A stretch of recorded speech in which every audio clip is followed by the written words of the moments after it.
Support for this show, Politics Done Right, comes from politicsdoneright.com, publishers of How to Make America Utopia, Take Away the Economy from Those Who Rigged It, As I See It, Class Warfare, The Only Resort to Right-Wing Doom, It's Worth It, How to Talk to Your Right-Wing Relatives, Friends, and Neighbors, and other books written by Egberto, Willies.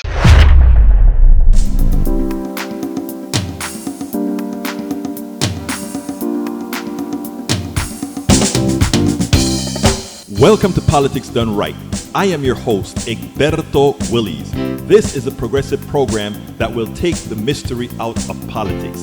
This is the program that will encourage you to make sure government becomes we the people. Whether you are liberal, progressive, conservative, or otherwise, you get to air your point of view. We are an independent media outlet that, unlike mainstream media beholden to corporations, we only owe allegiance to you. Remember, you can also send me a tweet at EGBERTOWILLIES. That is at Egberto Willies. Let us engage. It is Politics Done Right. Welcome to Politics Done Right. My name is Egberto Willies. Good morning, Houston. Good morning, Harris County. Good morning to the great state of Texas, and good morning to Northeast Texas, Southeast Texas, Northeast Louisiana, Southeast Louisiana, every corner and nook that our 100,000 watt transmitter permeates its signal. Good morning to the rest of the world, those who receive us through the internet, that magical thing that allows us all to communicate worldwide on that great big wide net. Unfortunately, too often controlled by a plutocracy, which means at some time, could they have us in their hand? I don't know. We may talk a little bit about that. We may be able to take a look at that. We'll see. But anyhow, folks, we are going to have a great program for you today. Remember, this is your show. That's why you can call 713-526-5738 at any time. And when we are able to break, we definitely get to you. But again, you can change the direction of this show as you like. Anyway, let's go to the studio where resides our geniuses, los genios favoritos, mis hermanos, my brothers. Good morning, Egberto. It's another fine day here at the radio. Expecting some severe weather coming through about 6:30 or so. So the forecast tells us.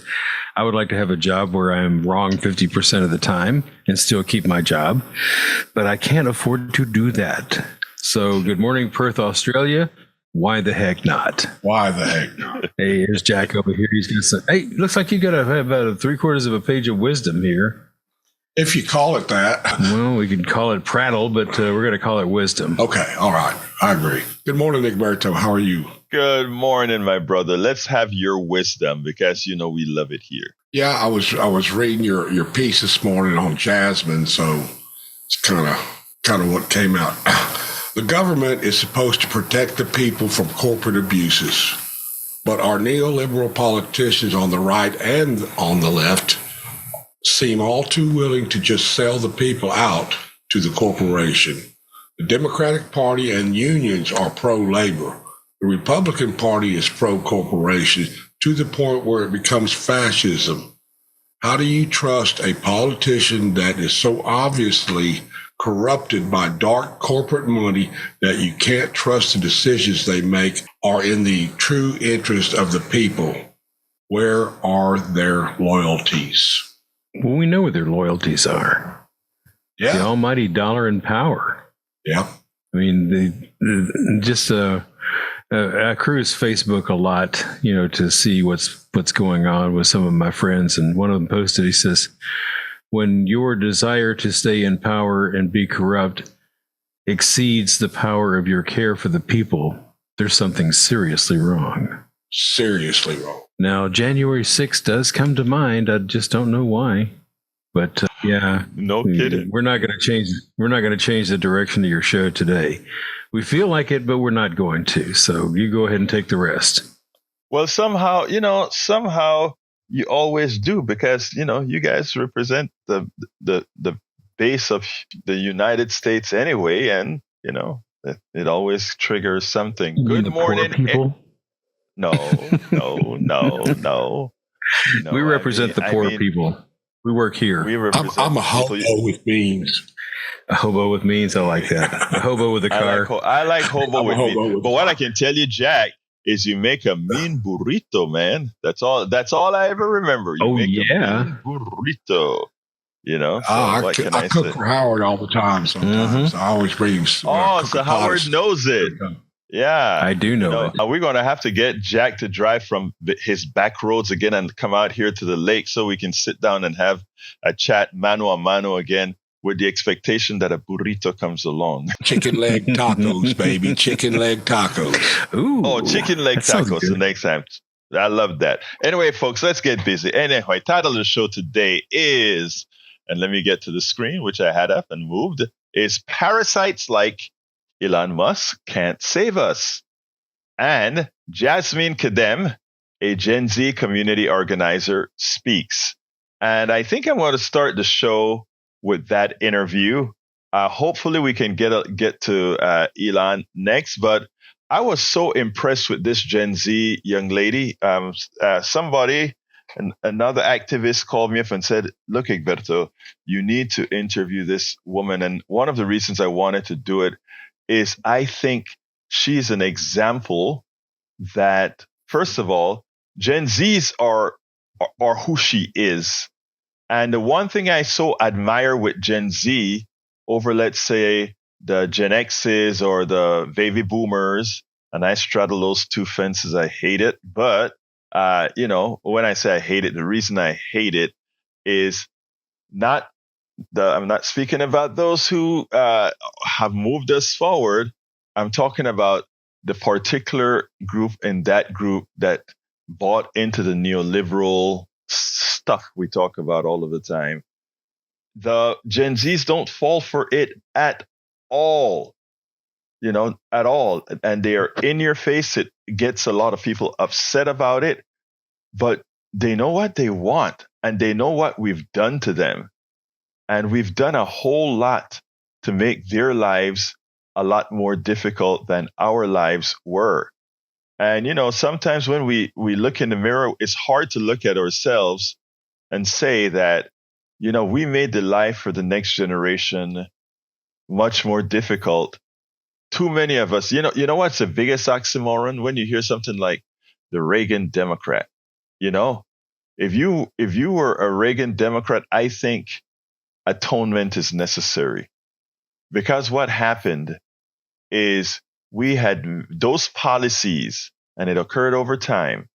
We have made life so difficult for the younger millennials, for the Gen Zs, because now they are cleaning up our mess. Now they're the ones paying exorbitant amount of monies for student loans, the kind of stuff that many of us who like to preach about, we paid off our loans. I've paid off my loan in 10 years, right? Everybody likes to preach how much they paid off their loan, but they never say well, our loans compared to what these guys have to get, the cost that they pay for school compared to what we had to get is so much different. So when you see them apathetic, when you see them think that they just don't want to engage, and we wonder why some of them don't vote, etc.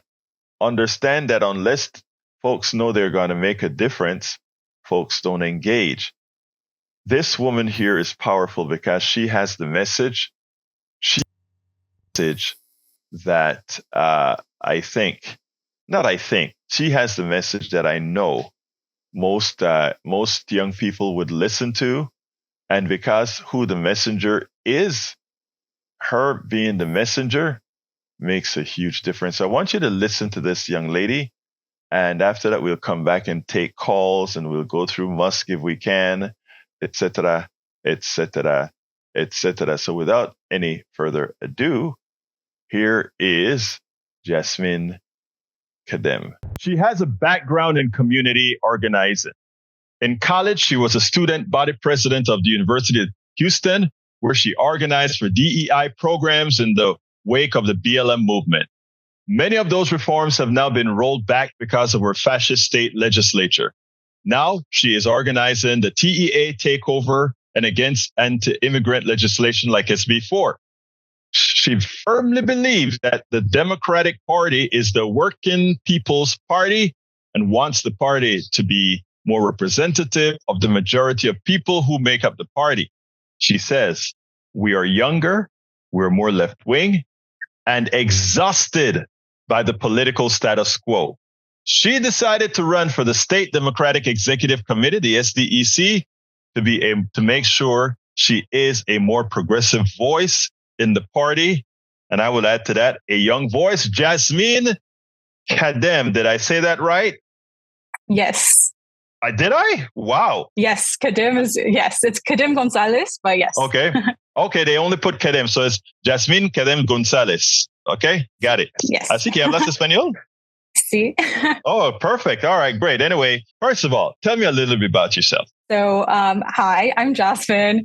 I am a lifelong Houstonian, and I'm also a progressive community organizer. And let me see, you're a community organizer. Whenever we say somebody's a community organizer, right, that has a whole lot of different connotation. Like, are you just running around with the community, but are you doing something substantive? And I know you're doing something substantive. So, while the right and many of the neoliberals, even in the Democratic Party, sort of have a disdain for community organizers because they're really getting people power, what you're doing is that much more important. So tell me a little bit about what you've done. Gotcha. So I ran for student body president when I was in university. And at the time, I ran on trying to expand mentorship programs. Now we call that DEI, right? Diversity, equity, inclusion. Back then, They were just mentorship programs. And so at the time, we were talking about, well, how do we make these programs more accessible to students? How do we get them to know that these programs even exist? And then after SB 17 passed, all of those got rolled back. So the DEI centers were essentially shuttered. The LGBTQ center was also completely shut down. And none of these institutions fought back. In fact, what my university that would always say that it draws its strength from its diversity was one of the first universities to actually close these down in the state of Texas. And so we as students had to rely on our own grassroots organizing to then be in community with each other and be able to continue to have some of these mentorship programs kind of unofficially, because we could not rely on these institutions to be on the front lines to fight for us. So we have always had to rely on ourselves and our own grassroots organizing. So the political establishment might have this disdain for this community organizing, but we don't have a choice but to do it because they aren't doing their jobs for us. Tell me a little bit about the law, because you use the SB, I forgot what it said, SB 17, you actually use the law. Tell the audience what it was all about. And why is it that you had to come out and fight it so hard and do it on your own? Right. So SB 17 essentially got rid of all of our diversity, equity, and inclusion programs, really because of racism. That's really why. And because the GOP and the Republicans are using kind of race and critical race theory and all these things that they really don't understand as a way to kind of fearmonger and collect support for their base. But these kind of legislations, they have a very real impact on people and on students. And so in this case, we lost a long list of mentorship programs completely. There was programs for Black students, for Latino students, for LGBTQ students to be able to kind of like have more mentorship. I didn't have a Latino professor until I think I was a junior, and I minored in Mexican American studies. That was the first time that I ever saw somebody who was a Latina, who looks like my family members, who was in a position of power, and also was somebody who could be a mentor to me, who understood what it's like to be a working class person, studying in university, because it was very similar to her own experience. And that was the first time I'd ever experienced that. And I had to minor in Mexican American studies in order to even have access to that. And a lot of these programs are being cut by the school. And, I'm not on the forefront of organizing, against SB 17, but I am trying to be in community with other organizers to make sure that we still meet with these students who are still at university. I have graduated,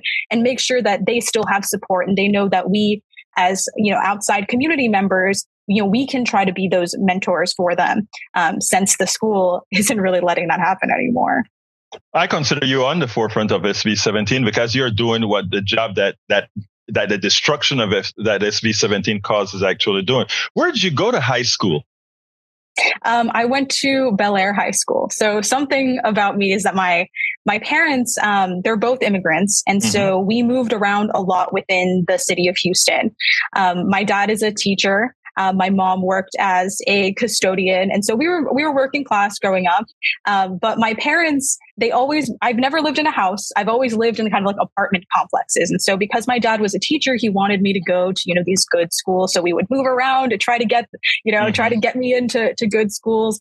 And, I think it's kind of a shame that we have to do that. It kind of just speaks to the inequity that we have in our public education system. Even within one system. Within one system, right? Within HISD, we know that folks who live in poorer zip codes, more working class zip codes, more Black and brown zip codes are not going to get the same quality of education as those who might live in more wealthy zip codes. So we have this kind of divide between working class people and the kinds of rights that they have access to and the kind of education that they have access to, and wealthy people and the kinds of rights and resources that they have access to. So I was lucky that my parents were able to do that. But of course, like when you grow up working class, you realize you kind of get that class consciousness. Once you grow up, you're like, your friends are asking you, well, why aren't you buying anything at the Scholastic Book Fair? And you're like, well, because I don't have any money to spend on, a bunch of books, which makes it even worse now that the TEA has taken over our school district. They have shut down libraries and fired librarians who, I mean, if I can't go and afford, going to Barnes and Noble and buying like all these, nice books, I should at least be able to have that access in school libraries. And I was a kid who's frequented the school library all the time. And it's just a shame that these kids now in these like taken over schools by the state of Texas, that they're not going to have access to that. And I think anybody who says that they're on the forefront of education, who is shutting down schools or who is shutting down libraries, certainly doesn't know what they're talking about. Interestingly, you brought up a concept that I want to talk about. But before that, let's interspace this with what you're running for, first of all, which is the SDEC chair. Tell me a little bit about that, and then we'll finish some more conversation thereafter. Yeah, so I'm running for the State Democratic Executive Committee, or SDEC. I want to be a more progressive voice in the Texas Democratic Party. And so what the SDEC does is that they're essentially the link between the state party and then local communities. So they control budget, they tailor messaging to communities, and they know when important legislation is being passed. And so they can tell the people on the ground. And, I decided to run because I do think that the Democratic Party is the working people's party. And I want the party to be more representative of the people who make it up, what we want as progressives. And I guess like what that means, the difference between progressives like myself, and I think the majority of the people who should be making up the Democratic Party and the status quo, is that we believe in human rights rather than privileges. So we believe that healthcare is a human right. We believe that education is a human right. We believe that housing is a human right. I mean, we believe in the right to clean air and water. These aren't things that you earn, but you have a right to, that you are entitled to just by being a person who lives in the US. And I think right now you see a very clear disconnect between the things that we want as progressives and as young people, as working class people, and what the party status quo wants. And the problem with that is that if we want to fight back, as the Democratic Party does, against this rising tide of fascism in not only our city and our state, but across the country, then we have to make sure that the Democratic Party is the working people's party, because we don't have another choice, because we will lose that fight if we don't prepare for it, if we don't change the party and make it more progressive. One of the things that a lot of the older folks don't get in the progressive movement, those of us that are older and progressive, we know it because we've been preaching this for decades. But a lot of times they hear all that you've just said, and they think what you want is a whole, you want to have a population of freeloaders. That isn't the case. No, not at all. I think, there is this weird misconception that if you give people healthcare or if you give people like a living wage, then they're not going to work anymore, which is ridiculous because, like more affluent folks, they have a lot, yet they're still working. Because it's not about, people aren't going to just stop working once their basic needs are met. Like people want to continue to work because it gives them like a sense of, satisfaction and purpose. Exactly. And then they also, some people might want to travel all over the world and work a little bit harder so they can afford to travel or so they can afford to even have a family. I mean, the Republicans like to always talk about how, young people don't want to have children. Well, young people, I don't know if I'll ever afford a house. To be fair, my parents never afforded a house. I don't know if I'll ever be able to afford a house. I don't know if the rest of Gen Z is ever going to be able to afford a house, let alone like afford to have children. And so really, if they want to fix some of our problems, maybe it's time to start giving us, paid vacation and paid sick leave so we can actually spend the time with our families. Right now, they just want us to work until we die, work for somebody else to get rich until we die. And I don't think that's a fulfilling life for us. And I don't think that that's a way that we can make our society, a better one, a more equitable one. What I love about Gen Z is you're not scared to tell the truth. And it is amazing. You made one statement there that is the economic centralization of everything that I believe in. You work for somebody else to make the profit. And then they say our economic system is based on the one who produces the most, the one who innovates the most is the one who profits the most, when in our economic system, that's not the case. 100%. I mean, we saw it in the pandemic, right? Yes. Who are the essential workers who our society relied on for it to function? It's folks that don't make a lot of money.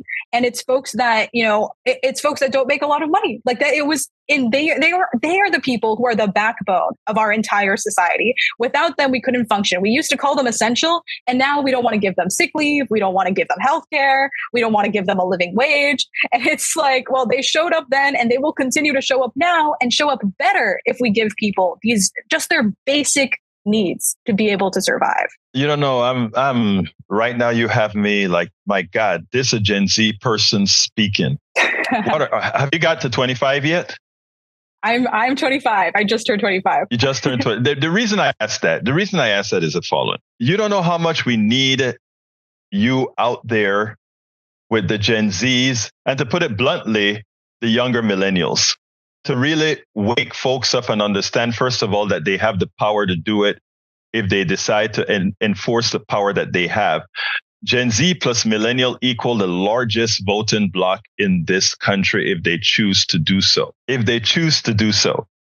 And having somebody like yourself out there pushing that button, I think will take us, and I'm not talking about old folks jumping into the barrios or the ghettos or the wealthy places or whatever and trying to get these young people to vote. I mean, you guys getting out there and doing the work and say, hey, this is the reason that we're going to demand that those old farts out there do this. In other words, you can demand it. I think, yeah. And the only way that we can really do that is if, we organize around something that isn't just, not like, oh, it's not the other guy. Like, it's not Trump. So you have to vote. Like, that's an ineffective strategy. I think organizing against fascism is really important. Right. I think that folks should be organizing against fascism. And I think that Trump poses a huge existential threat to our democracy. 100%. We've already seen it, but something else is like, if we want people to actually go out there and vote, just fighting against like this boogeyman isn't really enough. You have to actually run for something. You have to give us something. And, we have a lot that we don't have right now. There's a lot that we don't have right now. Like we don't have healthcare. I think a lot of young people, they literally just want some of their basic rights to be met. And we want to maybe even, if we want to be a little bit more forward thinking, let's change the relationship that we have with work. Let's have a 4-day work week. Like, I don't think that that's the most radical idea in the world. I think some companies already do it, but of course it's going to be affluent folks who have access to those kind of policies, right? They rely on, these companies to give them, unlimited PTO. But what about the rest of us? So we need our government to step in to give that right to the rest of us so we can have that time to be, with our families and with our friends and And so we can have more of a work-life balance rather than this grind that I think people are just exhausted with. The best ideas are coming out from our young people. And the reason why is they have no fear. They don't have no fear, and they're not, and the indoctrination that most have been born with since the inception of this country has worn off. They've definitely worn off in your generation. And interestingly, when you talk about the 4-day work week, I'm in for a 3-day work week because there's this thing called artificial intelligence and robotics. These two things by themselves more than triple our productivity. And in doing so, if we had a 5-day work week and our productivity is triple, we can get the benefit from said productivity at the same time that we cut the work week in half. It's not all that much to ask. 100%. I'm right there with you. We shouldn't be using AI to replace art. Art should be for us. That should be for humans. Give us the time to be able to actually be creative and be artistic and give ourselves like a more purpose that isn't just, grinding all the time. There is absolutely no disagreement there. In fact, all these things ought to be regulated to take the humanity into us. There are certain things that requires no humanity. Art requires humanity. In fact, AI art is the stealing of the humanity of us all. Right? Because what AI does, the art forms, when you do, it's picking and choosing, etc. There are forms of AI that actually is productive. It increases productivity, and there's the other that can be not beneficial. But in the totality, it should reduce all of our work week to 100%. Pretty much. Now, so becoming the SDEC chair, do you have somebody that you're running against, and how many people you're running against? So I don't really know because people could kind of nominate themselves. It looks like kind of in person, but there's going to be two representatives for each congressional district. Mm-hmm. And I think that I've been the most active person who is running, who identifies as a woman. So I think that I'm in a good spot. What district are you in? Unfortunately, it's only people who are in the state convention who can vote. So right. I've been doing my phone banking, my due diligence to try to persuade some votes my way. Well, let me tell you, what we really need some fresh blood in the party. The party has been stagnant for too long, and as you mentioned, the status quo should no longer be tolerated. If we want to grow the party, what we have to do is bring new ideas. We need to bring new people into the party and holding on these positions. Let me take my host hat off. As a member of the party, I refuse to take on some of these positions because I think it is time for our Gen Zs and our Gen Ys, millennials, to take care of these jobs. Now, I want you guys out there doing what needs to be done. So one of the last things I always ask, and it's, what would you have liked me to ask you that I didn't? I think to end on maybe, what should young people do? What should people do to get involved? And I think everybody is an organizer. I think everybody should be an organizer. I think that if you don't know what to do in your life, if you're having, every year we have a new crop of fresh grads who I know, because I know this from experience, are having an existential crisis about what they should do in their lives for the rest of their lives. At the same time, we have people who are aging, who are being a little bit more alienated in their lives, who are becoming a little bit lonelier. Other people in different stages of their lives, maybe all their friends are having children and they haven't, and so they feel lonely. Or even older folks, like I know seniors, they have a loneliness epidemic as well. And I think that the best way to combat that, not only for the betterment of our society, but also for the benefit of ourselves and our own mental health, is by organizing and being in community with one another. I have the great opportunity to be organizing alongside people who have been doing this for way longer than I have. Some people who have been doing this, like who are older than I am, who've been doing this since before I was even born. And I have the opportunity to learn from them.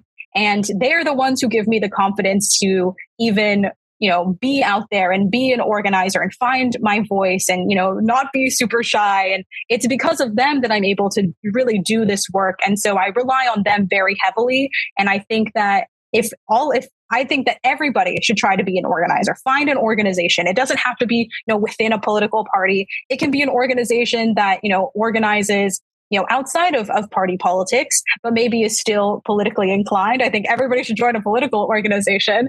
But even if it's not that, even just volunteering, finding something in your community that is wrong, and then finding other like-minded people who want to help solve it. I'm so lucky that I've been able to be in community with other people. And now, I don't have an existential crisis anymore, because I know it doesn't matter really what I do as a job, because my purpose is to try to better the society that we live in alongside all of my fellow community members. And I think that's a very empowering thing for folks to do. So I encourage anybody, not just young people, but in any stage of your life, to try to get involved and use, your free time to solve the problems around us. Jasmine Khadem Gonzalez, it's been my pleasure, folks. We need SDEC chairs like this.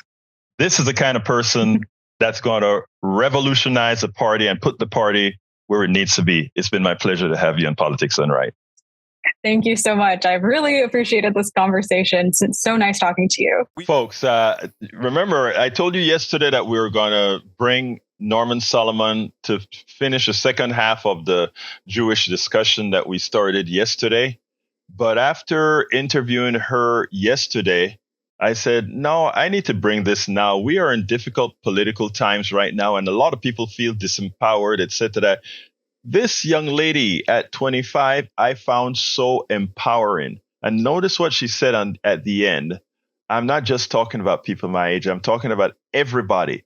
You see a problem, find like-minded people and start working towards the problem. That is one of the other things that I liked with the person that was just elected as the SD15 senator and the SD15 Senate District 15, now Democratic candidate for that district going forward. They saw a problem. In the case of Molly Cook, she saw the problem with Interstate 45 encroaching on neighborhoods and went to Austin and fought with a group of people to solve that problem. As a healthcare nurse, she's doing the same thing, trying to take the expertise of the medical problem, the medical situation that's affecting people, and doing something about it. A lot of people are anxious. The anxiety level is high. Can that crook, that convict, become the president again? Can somebody that cares so little about most become the president again by fooling so many? The answer is yes, unless. And what is the unless? Unless we do what this young lady and many others are doing, saying, I see a problem, and with this problem, I'm not going to talk about it only. I'm not going to keyboard about it only. I am going to form me a posse and engage society. We need to make this change. We need to make this change and enforce the power we have intrinsically. I mean, I'm excited whenever I see people that inherently others would believe were powerless show what the power of community can do, what the power of us getting together can do. That is powerful and that is empowering. You're already empowered. It's about using what you're already empowered to do. Brother Johnny is on line numero uno. Come on in, my brother. How are you doing? The mayor of Politics Done Right. And you are the president, hands down, because you can read my mind in advance. My friends, you need to have this young woman back on the air live so she can interact with callers, not just me. I was surprised at the end when you said she's only 25. I thought she said she was 35, because if she was 35, she would be like my kid if I had kids. The 30 to 40-year-olds alive right now, they are the kids of the baby boomers. And when you go on these YouTube channels, just for the what they call these reaction channels to music and all, there's lots of people that age, as well as high school age kids who are very well versed in the music that we grew up with. And as a result, they understand the ethics and the morality and the dysfunction of what's going on in Washington right now. So what you do and what KPFT does, and this is another reason why we need to support KPFT, is to remind people, hey, There are a lot of people out there just down the block who are like-minded like you, but you don't know because you are encouraged to stay siloed, to live your life in quiet desperation. I've gone over this concept with other KPFT programmers over the years about people who in a subdivision not far from where I am, across the dog track, where all these new homeowners are busy fixing their house, their brand new house, and raising their little infant kids, and these mothers who are alone all day. It's that cycle repeating. And so what KPFT and what you in particular are doing is to short circuit that. So I want to congratulate you, and I want to encourage you to have this young woman back. And there's one last thing. She said something that triggered a memory of recent right-wing callers to KPFT, where they like to talk about the nanny state. Remember? The nanny state. Yeah. And what I say to our right-wing friends is the nanny state is a fiction.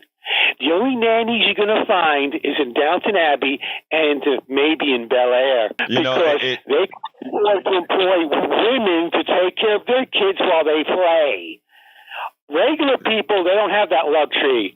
They got to go to work, they got to cook the bacon when they get home, and they got to clean up their kids. So the nanny state only exists for the ultra-wealthy who want to distract you from the fact that they enjoy the nanny state, so to speak. So there's that. Johnny, let me tell you that you nailed it. I don't know if I see the phones are picking up, so I don't know how much of the Musk stuff I'm going to be able to go to. But the Musk stuff is going to, when I give the narrative for the Musk article that I want to carry, it's going to blow that out of the mind about the nanny state and the welfare state and all of that. Yeah, the United States is a welfare state. The only problem is those who receive the bulk of the welfare is the ones that you would least expect. But anyway, thank you so kindly, Johnny, for calling in. Mayor of Politics Done Right. You have a wonderful rest of your day, my brother. And you, please stay safe. We need you there, along with Tom Hartman and all the other people in left-wing media. God bless you. Thank you, brother. Let's go to Donald, my brother. Donald, how are you doing, sir? Good morning, Egberto. How are you? I am fine, Donald. Always great to hear your voice. You are always that jolly one that I just love listening to. Okay. I want to critique something and tell me if I'm right or wrong. What is the difference between needs and wants? Give me the definition. Need is something that you have to have for survival. Wants is something that you just say, you know what, I would love to have that, but I don't really require that for my survival or my well-being or my comfort. That's the difference. Okay. Well, if that lady would have young lady, which is great, awesome, change her needs to wants to need. She said, this is what this wants. No, this is what it needs. It's what you need. You change those few words in her statement and it would be perfect. Because they're needs. They're not wants. You need medical health care. You need time off to decompress. You need that. It's not wants. It's not their wants. It's their needs. And Donald, if you change that, you'll have a stronger speaking point. You know something? I'm going to give you kudos on that, right? And let me tell you why I give you even more kudos on that. I give you even more because I know your political proclivity, okay? And that generally would not be the concept that they put out. You are a powerful man for actually saying what you just said. And with that, I'm going to just leave you with those kudos and move on to Joe. All right, brother Donald. One other thing. Real quick. Put race in there. No race. And if somebody looked like me. You don't speak that way because you're automatically giving trigger words to the other side. You know, the trigger word is true. That statement about trigger word is true. But eliminating race, and I don't want to go there because anytime you put race into something, a long discussion ensues. But because we have a listening audience and people that talk to each other, we can deal with that so that we can actually make a change. Identities are still important. I want to get to a time when identities, race, and gender and all of those things doesn't matter. But until that is a true statement, we have to talk about it. But Donald, I get you. Let's talk about that another time, okay? All righty. Later. Take care, my brother. Let's go to brother Joe. Come on in, Joe. We say, Egberto, how are you this morning? I'm doing fine. Talk to me, my brother. Good. I would also agree with Donald about the paid time off. Everybody needs PTO. I don't care who you are or what you do. You need your time off to unwind and decompress and enjoy the fruits of your labor, whatever it is that you do. But I had several other issues with your guest. Okay. I mean, it's every year there's a new crop of graduates that comes, and they've got all the smarts and intelligence you could ask for, but they don't yet have any experience that's useful to the company or to the world at large, right? They've been studying out of a book this whole time, and now the real lesson is to begin. But so I when somebody says this rising tide of fascism, like, those are fighting words, man. And I wonder, she doesn't realize that she is part of the rising tide of fascism that's kind of has been creeping along the last 50 years. And really to me, the crux of the matter is that people feel entitled to other people's labor. They think they have a right to my work, my money, my resources, just because of their color or their income or something, right? And I think that while well-intentioned, a lot of progressives are going to see very quickly that there aren't enough affluent or wealthy people around to fill the bellies of their constituents, and so they're sooner or later they're coming after me. They're coming after you, and so that's my fear. Okay, I want to explore some of what you said. I'm going to try to do it quickly because I want to get to the other callers as well. But I understand exactly what you just said, and if what you just said really, and by the way, that is what not only Republicans preach. I'm talking about Republican leadership here, but also if you take a look at the real core belief of neoliberals, that's what they say. That the big thing is that there are not enough rich people to cover what everybody needs or claim that they're entitled to. That's the number one things that they say. And secondly, they give the impression that people don't. The natural state of people isn't to be working productively. And those two things are really false. When you hear things like, we don't want to give basic income because that's going to make people freeloaders. That is not true. People want to work because it gives you dignity. Being a working person gives you dignity.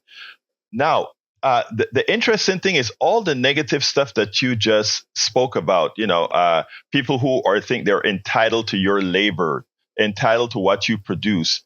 That isn't the poor people or the middle class people who live under that domain. That is a corporation who thinks they're entitled to your labor at whatever they're willing to give you for that labor, whatever you are able as a non-powerful person to negotiate for. I don't want to hit this right now because it's a long subject. It's entitled to an entire show. So what I'm going to just ask you to do is let's have this conversation again as a full program. When you see me send you a newsletter that says today we're going to be talking the employment corporate system, this is a whole show on that. Right now, though, I appreciate you listening to what the young lady had to say, and give me a quick closer. I need to jump to Jimmy. All right, Egberto, you know how I close it out, man. I always say this November, let's make America great again. I hear you, but I am, with listening to my program and being a part of the family here, because you're a part of the family. By the way, I have a MAGA family, and I'm going to play an interview of our discussion that I begged her to tape that we taped. I'm probably going to do that on Friday. So, I keep this stuff all in the family, so we're all family. I may have, you may actually vote differently in November. You don't know it yet, but we may actually come to some sort of a amicable, well, we are amicable already, but some sort of a thing. But anyway, Joe, thank you so kindly for calling, my brother. You're welcome. Have a great day. You too. Let's go to Jimmy. Come on in, Jimmy. Good morning, Egberto. I enjoyed your interview with that young lady. I want to say that everybody out there can be active. Join a group that you like the ACLU or Amnesty International or a Democratic group, and you can be active there, and you can write letters to the editor. You can write letters to your state reps. I sent a note to Representative Gene Wu yesterday urging him to be a leader in reforming solitary confinement. Texas has people in solitary confinement for 5 years, 10 years, 20 years. That drives people crazy. We need to reform solitary confinement. The other big issue, I think, would be the best issue for America would be to have free tuition in public colleges. More people with more education, they make more money, they have better jobs, they make smarter decisions. That would be good for America to have more and more college graduates, and let's pay for that out of government funds so that they can increase their education and be smarter. I agree with you wholeheartedly, Jim. Let me tell you. Go ahead, Jimmy. I'm sorry. I was going to say, everybody, I wrote a book called Active Retirement. A lot of men, especially, they've had their career and that's it. They have nothing else to do. They ought to join local organizations. Like I'm a member of the West Houston Democrats. We have monthly meetings where we bring in candidates and other people to discuss issues. And there's others. Amnesty International has local organizations. They help reform and wars Jimmy, and so forth like that. Jimmy, let me tell you, I want folks to understand this, right?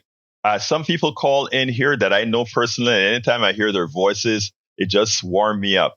I work with Jimmy. Jimmy talks about like if he's one or two organizations. Jimmy is all over the place. Jimmy was also a board member with all of us here at the Houston Peace and Justice Center, where he's an active participant.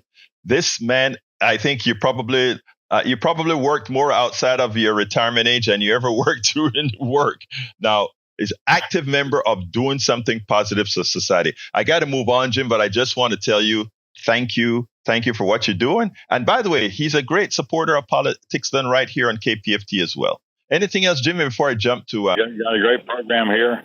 Everybody can be active. Everybody can write letters or call their representatives.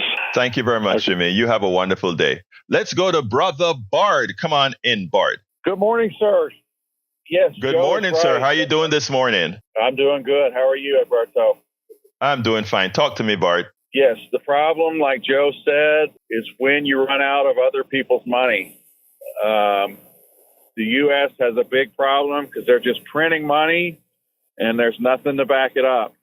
I read yesterday that Saudi Arabia is not going to trade or sell oil in U.S. dollars anymore. So that's a big problem. It's being kept really quiet. I heard about this BRICS thing. I don't know much about it, but they're going off the U.S. dollar all over the world because it's not worth anything.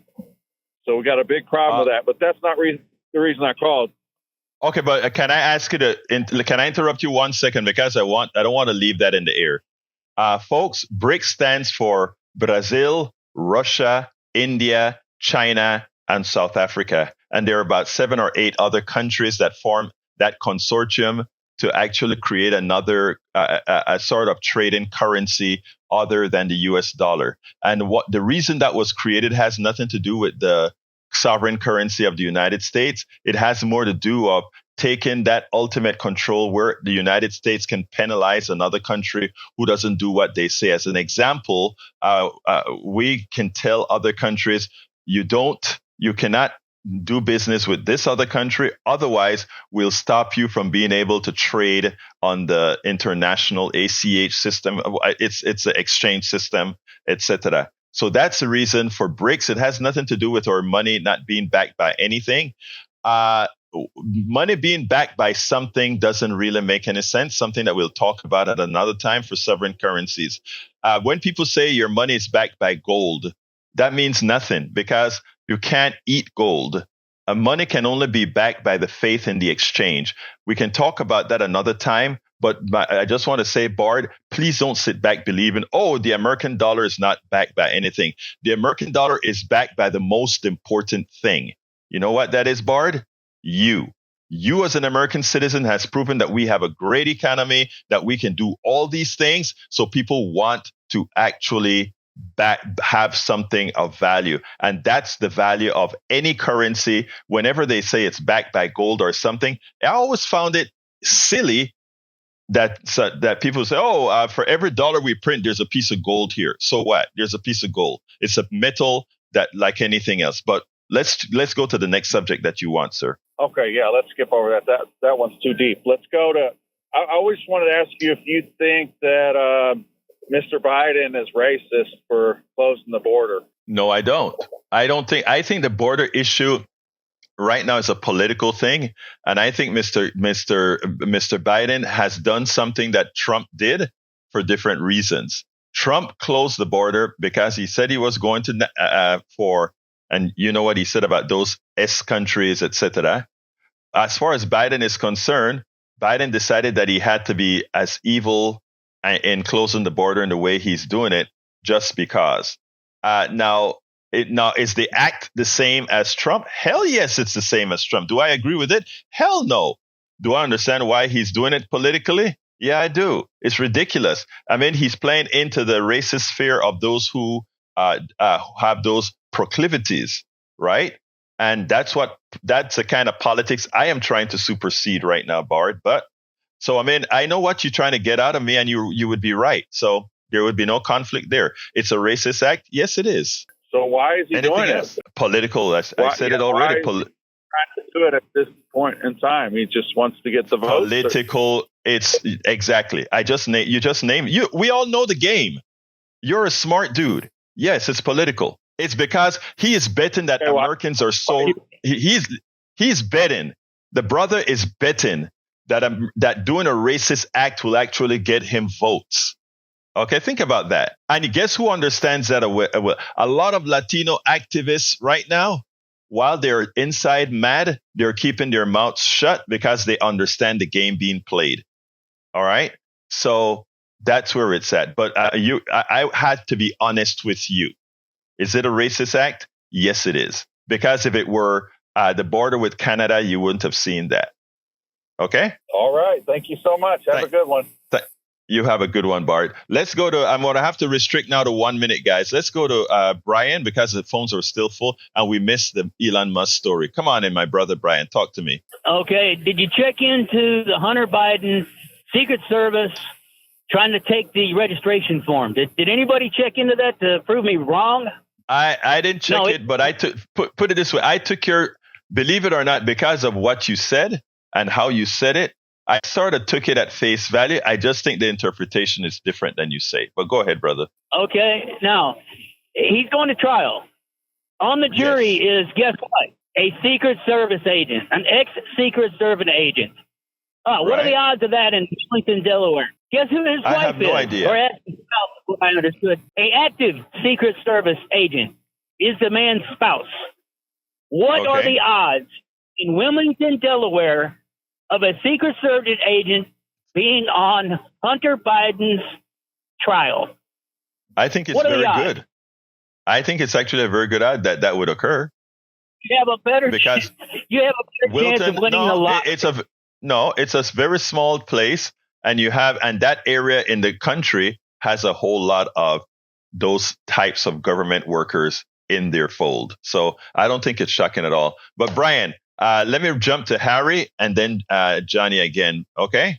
But you call in every day. Yeah, I'll call. Thank you. Let's go to Harry. Come on in, Harry. You only got about 45 seconds now, Harry. Hello, Egberto. I just want to comment on Joe's closer. We are not going to make America great again if you have a fascist and Donald Trump elected, if you have a Republican-controlled Senate by Mitch McConnell, and you have a Republican-controlled House by Mike Johnson. What you're going to have is you're going to have a corrupt government, and you're going to have Republicans want to exploit average Americans, and you're going to want to, and then what they'll also do is they'll just take America backwards, and Project 2025 will be in full force. So, got you, Harry. I gotta go. I gotta go. I just got a message. I gotta go. Let's go to Johnny. Thank you, my brother. Johnny, real quick. Johnny, got 15 seconds. Right. What Hey Joe forgets doesn't realize, refuses to accept, is that it's not a question of too few the wealthy people and too many empty mouths to feed who want free stuff. It's the other way around. They're taking all the money from the people that they employ. They're not paying them correctly. And that's what Johnny, and that's what we're gonna Johnny, I gotta cut you. That's what we're gonna talk about, Johnny, on another program, but you're absolutely right. I want to welcome Woven Threads on the chat, Mary Shell on this chat, Eric Hayes on the chat. And also Dark Noise on the chat. And Dark Noise, tell your husband to engage. Give them this program and tell them be a part of this program as well. We'll talk about it. But right now I'm going to jump to the studio before I give my closing words. Studio. Oh, nothing here for me. Jack, I think he's got some notes here. Well, to resist fascism, you're going to have to quit paying the people that are enslaving you. That's right. And I'm going to quit paying my bills right now, today. That AT&T phone company, yeah. Again, crazy. Anyway, folks, and they say that the government is always doing things wrong. What happened to the private sector? Isn't that the private sector? Anyway, folks, look, love you all, callers and listeners alike, my brothers in the studio alike. Look, folks, we were to cover that stuff about Elon Musk, and I want to cover it. I'm probably going to have to do it another day. I'm going to get the author of that stuff on.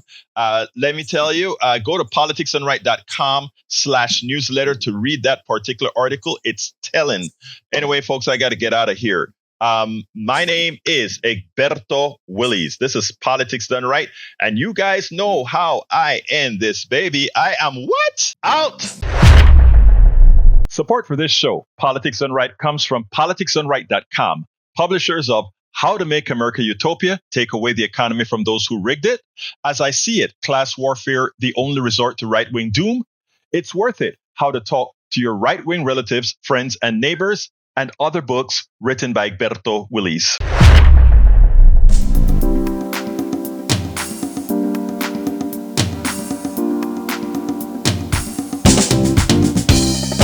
Welcome to Politics Done Right. I am your host, Egberto Willies. This is a progressive program that will take the mystery out of politics. This is the program that will encourage you to make sure government becomes we the people. Whether you are liberal, progressive, conservative, or otherwise, you get to air your point of view. We are an independent media outlet that, unlike mainstream media beholden to corporations, we only owe allegiance to you. Remember, you can also send me a tweet at EGBERTOWILLIES. That is at Egberto Willies. Let us engage. It is Politics Done Right.